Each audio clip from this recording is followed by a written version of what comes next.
Hey mate, how you going? Good, mate. How are you? Yeah, real good. It's good to That's have the you come idea. on that. We'll have a bit of a chat and talk about the trip we took out to this location. I've been having all these encounters. Sadly, we haven't got Yowie Dan on tonight. He's been a bit crook, so Mm, mm, it's not too good that he's still pretty crook in that. But mm. hopefully in the future we can come on and do it again. But yeah, so this is Attila Kaldy. He's one of my really good mates. One of the first people I actually met. Me going out doing my investigations. I hadn't actually started before I met Attila, and we went out to the location where I had the Dogman encounter. And after that, that sort of got me on the path that I'm on now of going out and investigating. And that it was really good.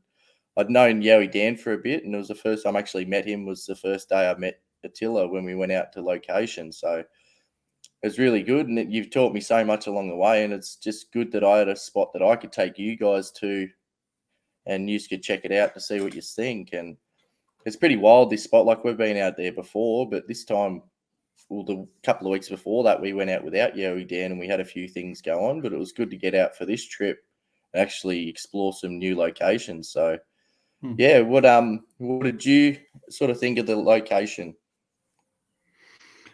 John, I think it's a remarkable spot. There's so much going on there, so much sort of wildlife activity and other things, and considering the fact that it is so close to, a township.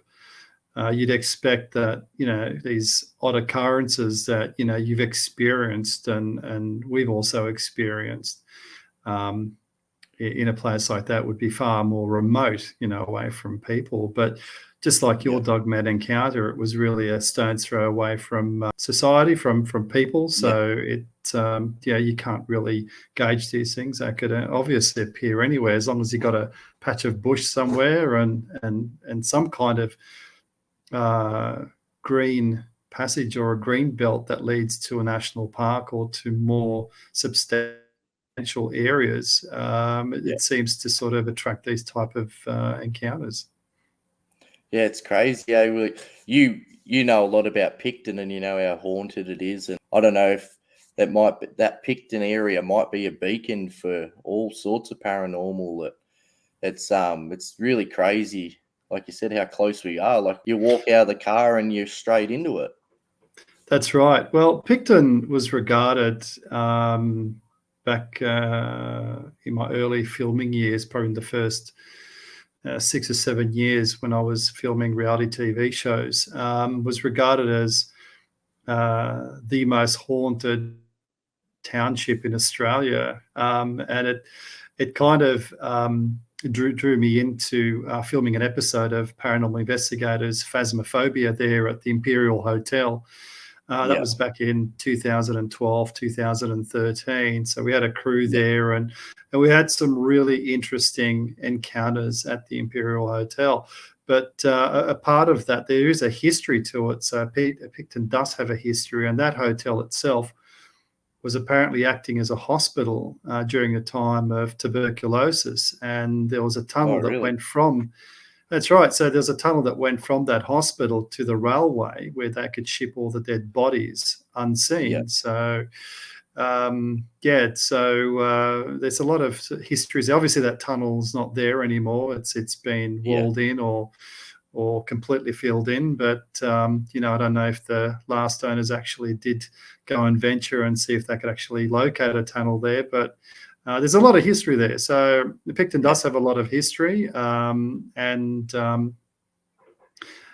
look, I'm not surprised that things like that actually happen. So we're not just yeah. talking about obviously modern history, so colonial history, but we're also talking about a lot of Indigenous history, which I believe that you would know a fair bit about, John.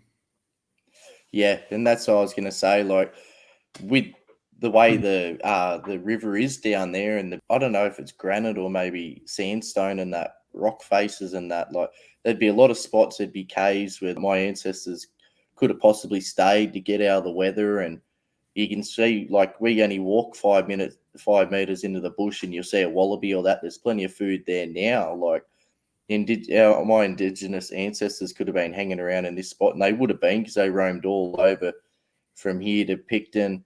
all the way out, like towards my Dogman location as well. Like my mob were all over this area, and all these spots I go to, I keep having encounters, and it just makes you think. Like, imagine the knowledge I lost to these creatures with something like the Appin Massacre, where most of them were wiped out, and there would have been so many stories of the creatures around here. Because no matter what people say, like these Dogman creatures, they have to have been back then. They haven't just turned up in the last 5 to 10 years, and they could have had stories of them back then we wouldn't know. But we definitely know that nearly every tribal mob in Australia has a story about yowies and bunyips and all the other sort of mythical creatures that we're starting to find out that aren't actually mythical creatures. They're actually beings that we're finding in the bush, and we're finding them, like you said, like we said, like a stone's throw from Picton over the Dogman place. Like, it's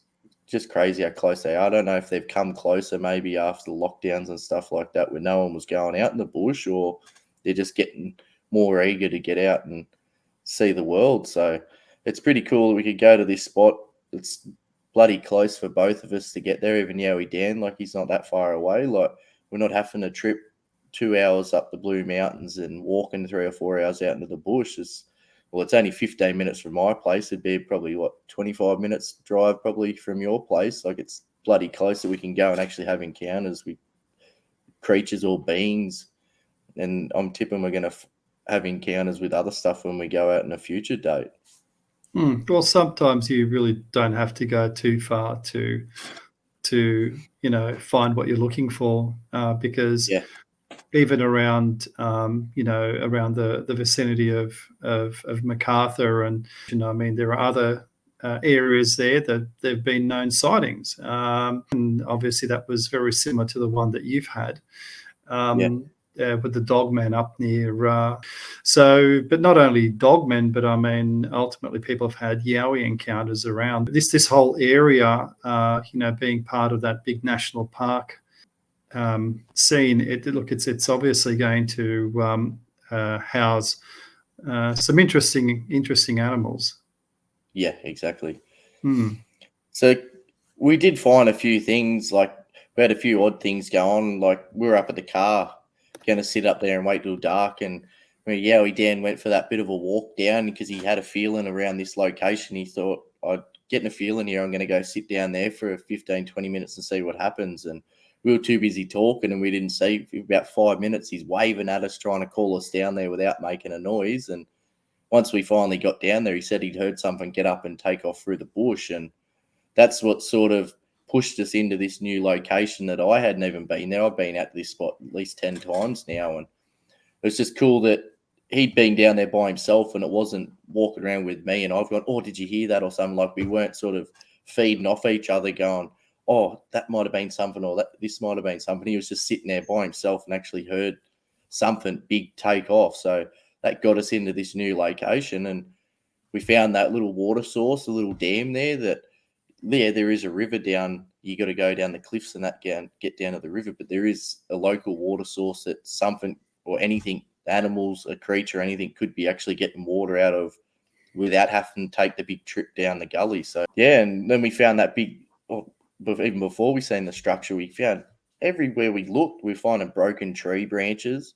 And like Dan said, it would have been in the video, he said, if you see one or two, it could be a coincidence, but I reckon we seen at least 10, and they were deep in real big trees and stuff like that. They weren't just little ones, and it was cool to go into this new location. As soon as we walked in there, we finding broken branches, and then we found that big structure too. That's pretty wild. What do you think, like, with those tree breaks and that, like, what do you think about them? Do you think it could have been a creature, or do you reckon it could have just been natural forces? Look, I mean, there's a lot of symmetry there, which is really not that common in nature. I mean, sure, when you hike through the wilderness, and especially hike through areas where you as the expression says, bush bashing. So you make your own way through the wilderness. You're bound to find some things that resemble some kind of symmetry, and that's basically how our minds are programmed, is to see or to identify and see a meaning in something that appears to be, So, when you go into the wilderness, you obviously look for meaning in shapes and different, Yeah. objects, and whether or not they're symmetrical or not, we'll look at that, and our brain will try to sort of associate that with something that we already know. But with these things, it was really uncanny to actually discover a whole group of these interesting structures where there were tree breaks and sticks that have basically been put in the cross. So you find one or two, okay, that's you can put that down to, okay, it's coincidence and Mother Nature plays its game. But when you have a whole series of them, like survey markers, then you start thinking, well, hang on a second, what's going on here? Because this is a little bit more than just coincidence now. So no, I think there's something interesting is definitely going on out there. And the fact of the matter is that there's that little water source, which I think for the coming months, especially now that we're heading into summer in Australia, the weather pattern's going to change. And you're right.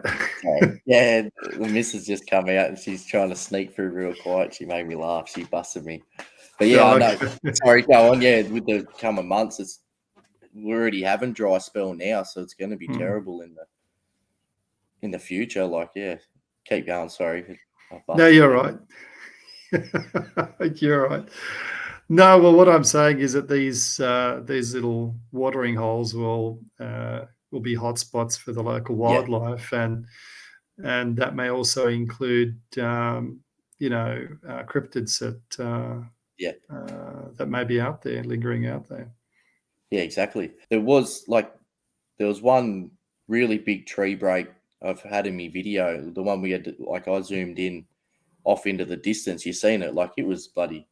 It's probably about that round, and it was probably a meter or two off the ground where it just snapped, and you could see the whole part of the tree laying down. But there was that other one a bit further, like I think it was later on when we were coming back. We found it. We didn't even see it on the way up. We seen it in the dark, and they were two nearly full-grown trees in a massive cross right on the edge of the track. Like, fair enough, you have one fall over, but it's very unlikely for two large, nearly full-grown gum trees to fall into a cross formation. Like, if one tree fell, usually they'd both fall the same way if it was from the wind or from erosion. But it's no coincidence that these two had fallen together. Like, it was a massive cross, and we hadn't been in there, so it'd be interesting if we do go back to this location on that side and check it out, to see if there's any more now that we've gone through and shown our presence to the area. They might put a few more up to warn other beings that were around. So,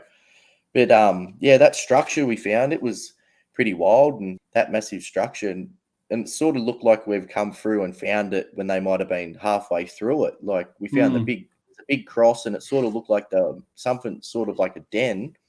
But on when we first walked in, the road side of that structure, there was nearly 10 full-grown trees laying on the ground too. And I remember you saying to Yowie Dan about, you could see there's no marks there, that they'd just been pushed over, and one actually looked like it had been snapped. And they were massive, big trees just laying there, like we'd walked into a construction site. What do you think is actually causing these? I don't know.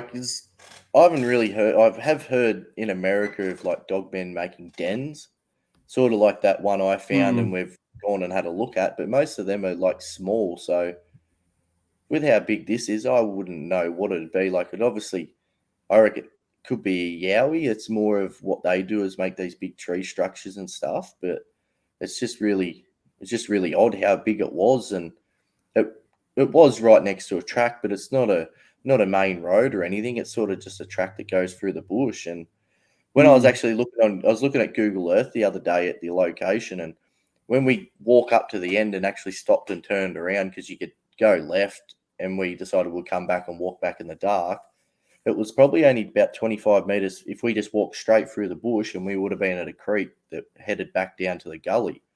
So that location of that structure's fair enough. It's up the top of the gully and it's near that other water source, but again, it's not too far away from that creek that was there.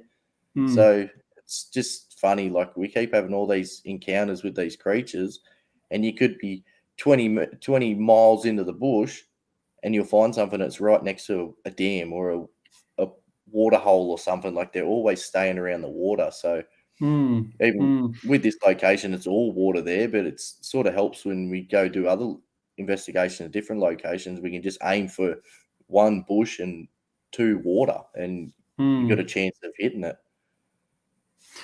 Well, I think there's an interesting point that we actually had a discussion about, and especially with your previous video when we went out and we saw those scratch marks on that tree. Yeah. And some of those scratch marks really went up high. Yeah. And we don't have grizzly bears or brown bears in Australia that actually do that kind of stuff. No. But there is a question, though, and I mean, this is a crazy theory, but I mean, okay, we're talking about Dogman here and Yowies, but I did actually ask you the question about an extinct marsupial called Thylacoleo carnifex, which was the a marsupial lion that went extinct about 40 to 50,000 years ago. And I believe the biologist and cryptozoologist Gary Oppert has had reports of this thylacine, this carnifex thylacine, actually being sighted up in North New South Wales or southern Queensland. So I don't know. I'm starting to wonder whether or not we're actually dealing with a creature that may have sort of survived longer than we thought and may be out there. Who knows, maybe has the potential to actually stand up, just like Dogman, and tower over, some small shrubs to be able to identify any threats or any potential food sources. I mean, this thing was probably the most dangerous predator or marsupial predator that lived in Australia, and it did apparently go extinct 40 to 50,000 years ago. So what are your thoughts on something like an extinct thylacine that may be walking around and perhaps even standing up on its hind legs, that actually has perhaps even canid type features? Yeah, that's a very big possibility. And as I've said before, like, I've had my panther encounters and like sightings and stuff, and with one of them I seen it was actually a tan color. So it's more of the marsupial lion color. And I'm sort of, even like before getting into that stuff, I'm starting to think that these panther sightings in Australia are actually this marsupial lion, because if you go to certain sections in the Blue Mountains, they've actually got purebred dingoes that are roaming around, and they're black. And everyone knows that's not the natural color of a dingo. So these animals are starting, like, they've evolved over however long they've been in that location, because black, they can camouflage better in the forest. Like, you can see black will camouflage 10 times better than the tan color of a dingo, which would help them hunt through the bush. And so these panther sightings mightn't actually be the panthers or pumas, or they've talked about with the army letting go after they left, like before they left to go back to America, is let their mascots out, and that these could actually be marsupial lions that we are seeing. But then again, too, like when we seen them claw marks, like if you had a cat the size of a grizzly, when it'd climb up a tree, you just have to look how big those is it the ligers and that they have at Dreamworld? They've bred the tiger and the lion together. How big they are! Like a cat that size. If there was something that's a little bit bigger, that it's out in the roam in the bush that can just eat whatever it wants, and has evolved over, say, the 40,000 years that they reckon they've been extinct for, they could be doing anything. They could be standing up on their back legs to help. It sounds silly, but they might have liked eating koalas more. They've learned how to stand up so they can get koalas out of trees and stuff. And that's all it takes for evolution for a creature like that to change. And yeah, it could be possibly like that. It mightn't be a dogman in the area. My one did look like Dogman, but it mightn't be a Dogman. It could be a marsupial lion that's actually evolved to be the even bigger predator in the bush. It makes So sense because there are known animals out there yeah, that change their fur during seasonal periods, to yeah, adapt to the environment. So, yeah, who's to say that, animals as such couldn't do that over time, especially if there is a new predator, um, you know, well, humans, I guess, and especially after colonization, maybe that brought a different level of threat, exactly. to these species and to the environment. So they may have adapted in their own way to become more stealthy. So you're right. I think that perhaps some of these panther sightings are, in fact, Carnifex, an Yeah, extinct lion, that top predator that did climb trees and did attack yeah, from the trees. And who knows? I mean, you talk to people who specialize in this field, will be able to tell you what they did and suggest, exactly. they're the way that they hunted.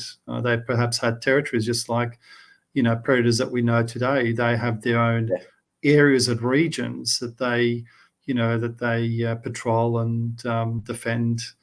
yeah, If there's any threats there, they'll obviously make their moves. So who knows? Yeah, it's a yeah. possibility. Anything's possible.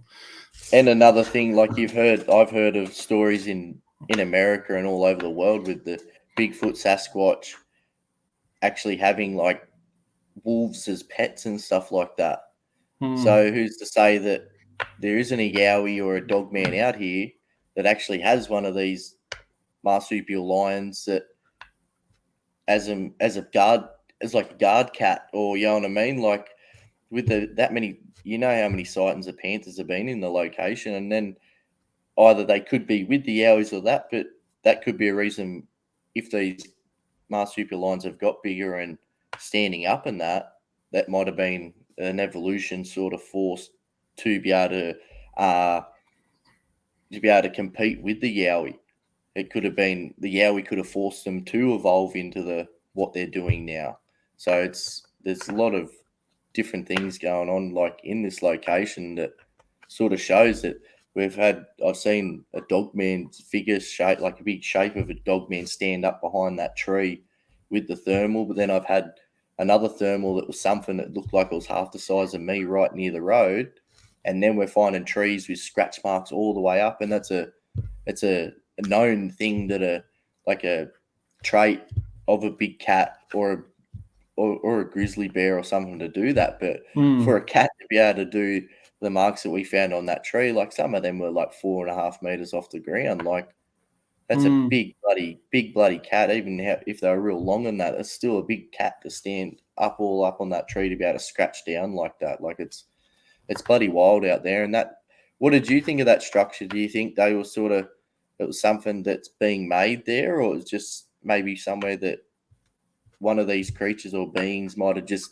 went ape shit in the location? Something might have annoyed it and it just trashed the joint, and then trees sort of might have fallen down like that while it was on a rampage.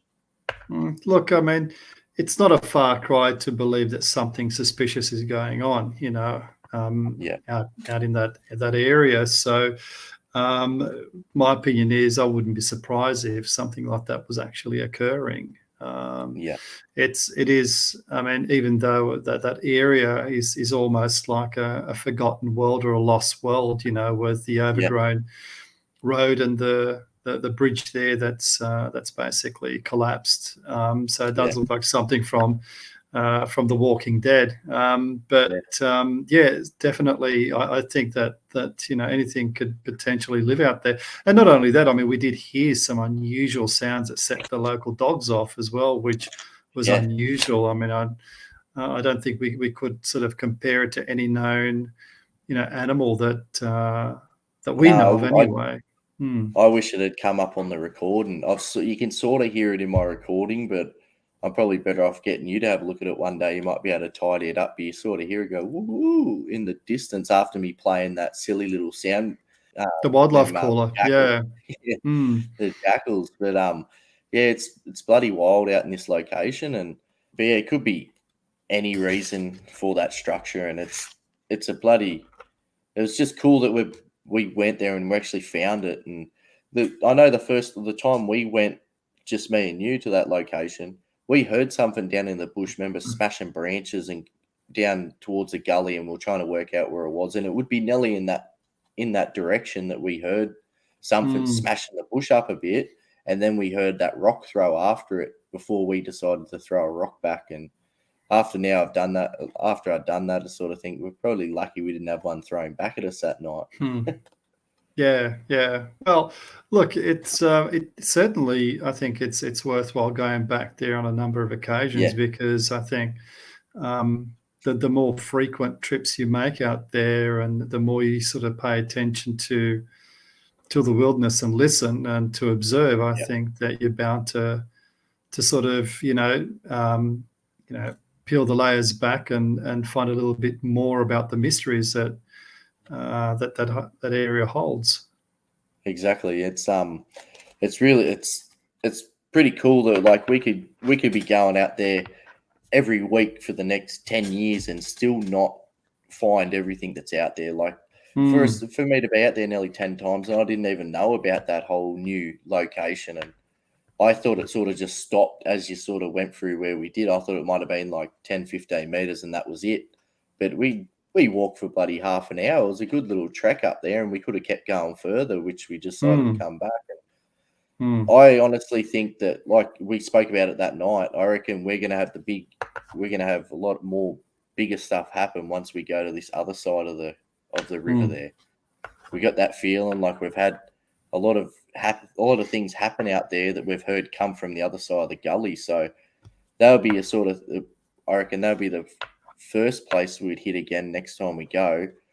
If not, like if we might go back to that same location where we found the structure, maybe in the afternoon, and have a look around in the daytime so we can actually see if there's anything else there, and then go straight onto the other side at night. But before we get onto that and what we might be able to get up to the next time we go out, what were your thoughts when you seen them goats come out of that bush there?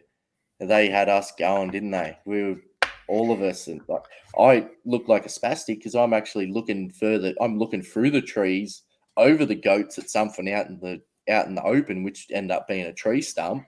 And you look, there's something here. It's crouching down, and Dan couldn't look because he was listening to my instructions, and he's looking out into the open field too. And then once he's seen it, he's like, "Holy crap!" And then we're like, "There's something here." And then it's the goats. What were your thoughts when that happened?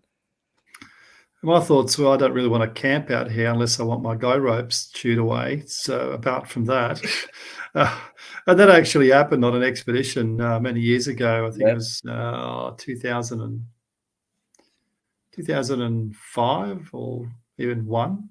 No, something like that. Anyway, it was out at Hill End.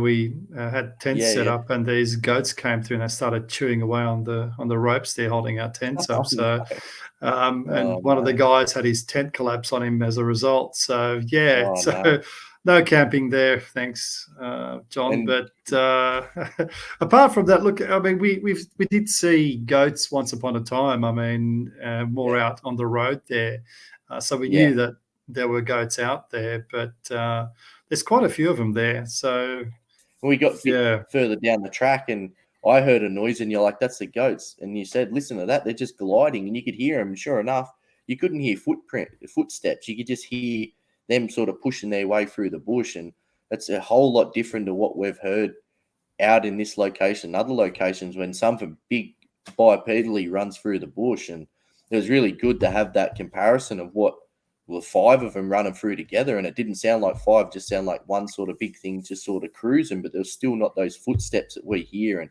I know there is kangaroos in the area, and you hear kangaroos out in the bush, but you can tell the difference between a kangaroo hopping and something running on 2 feet. And it was pretty cool. But them goats, they broke me. I was like, "Oh my God, there's something going on here," because I couldn't see him because you were just watching it through your thermal. I'm like, "What is it? What is it?" And you're like, "Oh, it's goats." I was like, "Oh no." It's bloody good there though. And I had a lot of fun. We haven't been out together with Yowie Dan. It'd be nearly since, when would it be? When we went to that other spot at the back of I think it was the back of Campbelltown somewhere there. And that's it. And we went with Donnie Mears when he come down, and that was the last time I think we'd been out with Dan, like the three of us. So it was good to get out with him again, and it was good to get us three back together. And we always give it to each other and have a joke and that on the internet and that, but it's just good to get in person to get the three of us together. And he's the crack up Yowie Dan, and I wish he was on here. It's bloody when we first got into the bush and he went to go down that track and went to run straight through them bushes that we nearly went through, and we stopped, and he hooked himself on that thorn bush and cut himself. Like, we're only there for 5 minutes. I was like, oh no, he's never going to want to come back here. He's like, that's all good. I love this. Let's keep going. And he cut his face on the thorns or whatever. Like, it's just good to have you guys out there. You're such experts. We don't like saying that we're people are experts in this sort of field and that, but if we don't have experts, you guys are the closest thing to having an expert in Australia. So it was good to go out and have all this stuff happen. And it's, like I said, you've taught me so much along the way, and it's just good to get out as mates and just hang out and go, holy shit, something's actually gone down tonight. It was more of we'll catch up and we'll go out and have a look at this spot and not even hope that something happens. It'd just be good to get out in the bush again, because we hadn't been getting out much. And yeah, it was really good. But them goats, they wrecked me. I was like, oh, you bastard. Yeah, definitely that thing, whatever was moving, it definitely was moving with purpose. There's no doubt about that. And it wasn't holding back either. So whatever it was, didn't sound too impressed that we were there, and probably wasn't too happy that the goats were there, or maybe we disrupted who knows? Yeah.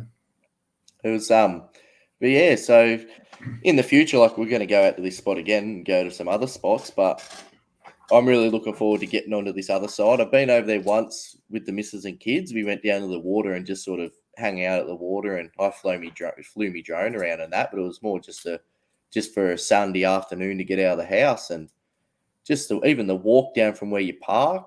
Once we go there, you'll see, like, as soon as we turn off the main road, I'm going to put the GoPro on the front of the car, because at night, like, or even during the day and that, but definitely at night, it's even a spooky drive in there. And you get there and you park, and it's probably about the same distance as it was for us to walk from the cars down to, like, the old burnout bridge. So it's not too far, but the whole walk, you're 30 meters above the water below you, and it's just a sheer drop off. And I reckon that's where we're going to find a lot more, whether it be structures or even have more encounters with creatures, because down along that water line there's that many caves, and there's some big cutouts that easily anything could be living in. Like, we could go and live in them, let alone a creature out there that doesn't want to be seen. And I've seen them just when I've had me drone footage. I'll have to show you. I've looked over onto the other side. I flew it over the other side of the water, and there was a big, massive cave, and even like a spot below the cave, it's like being washed out, but it's actually filled up with water. So if that cave actually goes deep in, they could easily come out and get water without actually being seen. So it's cool. It's sort of like a big house on a cliff with the pool out the back. Like, it's sort of what it looks like. And so there's going to be I reckon there'll be a lot of stuff we can find out there, and we can do other stuff. Like, we can take the kayaks. Now we've all got kayaks, and I've got my couple, so I can bring one for Dan. We can take it there and trip back down the river, because the water isn't really moving there, and we chuck the kayaks on the wheels and drag them down there. Like, we could get further down, which is actually further down the river. There's actually reports of Yowie sightings on the AYR website where they've been on the road there, right near a bridge that goes over the river. So we could get further down towards that bridge and find a whole new location with stuff that's going on. So it'd be bloody interesting. And what would your plans be for that sort of location if it was, you sort of looked at it a few times and you're thinking about targeting it? Would it be more of an afternoon thing, or do you reckon we just turn up just on dark and wait? No, look, I mean, if you want to explore that, using the river system to see what else, what other kind of cave structures there are that may potentially, house a typical creature like, a cryptid. I definitely, during the day, leading into the evening would be definitely a good way to go, because ultimately what you want to do is you want to survey and assess the area while there's daylight and understand where you are. before you want to sort of commit to something where, you have limited visibility. Yeah. And I reckon like it'd be good we can get down there, and if we have a few things happen, we could possibly one night say some of us go on that side, and then whether it's us three or if we get another person come, two could start on that side, and then the other two could actually come down from the other side of the river, and we could sort of meet opposite each other on the river and sort of see what goes on. Or we could be down there and someone else, like one of us could be up in the car on the other side to see if they have any action over there because we're on this side. Like there's plenty of options of stuff we can do down there. And we did mention like it might be a good spot for trail cams and stuff, but like you hear a lot of places going cold after you put trail cams out, but it might be a idea we might be able to put some sort of up the road away from the actual location we're going to check out, just to see what's going around, what sort of animals are moving in and out of that location, so we sort of don't shut it all down there. But have you've heard that as well? Like when people put trail cams out, the area can go cold, or not necessarily. I haven't really heard that theory yet, but not to say that people don't throw that idea around. But look, I mean, I just think that use any tool that you have if you want to sort of research that area. I know that Dan uses audio recorders and he leaves them out for a while, as well as trail cams. So, combining the two together, I think, just use any kind of method that you have and just keep going. And if one thing doesn't work, then try another method. Yeah, exactly. Yeah. Another thought we had too there, like in that big open section we found, like you could see that much of the sky. Like that could be a spot that we could go and sit, have our audio recorders out, have our trail cam set up. Dan can be out there with his parabolic dish, and we can actually be scanning the bush line and the sky. Because, like you obviously know, but not a lot of people know that there is a lot of UFO or UAP or whatever they want to call them now. There's been a lot of encounters or sightings in the MacArthur, Wallandilly, in that region, and it's like it's coming out the light on, and you hear it on the news and everything, they're talking about it. But this has been going on for 60, 70 years. And do you reckon that would be a spot that you'd like to check out for that sort of stuff, the UFOs, instead of just the cryptids? Like we could do it all at the same time, or even just go out there one night and just sit there and look at the sky, because it was a bloody big open area. And it sounds silly, but a lot of people say with the granite and the sandstone locations, whether it's an energy or something that lets off, that people have a lot more paranormal, even UFO cryptid encounters around that sort of like that type of rock. I haven't looked into it too much, but a lot of people ask, hey, is there granite in that location? Because usually when there's a lot of granite and sandstone, it's like a beacon to the whole, like, paranormal and cryptids as a whole. Like, you reckon that'd be a good spot to check out? Look, I know for a fact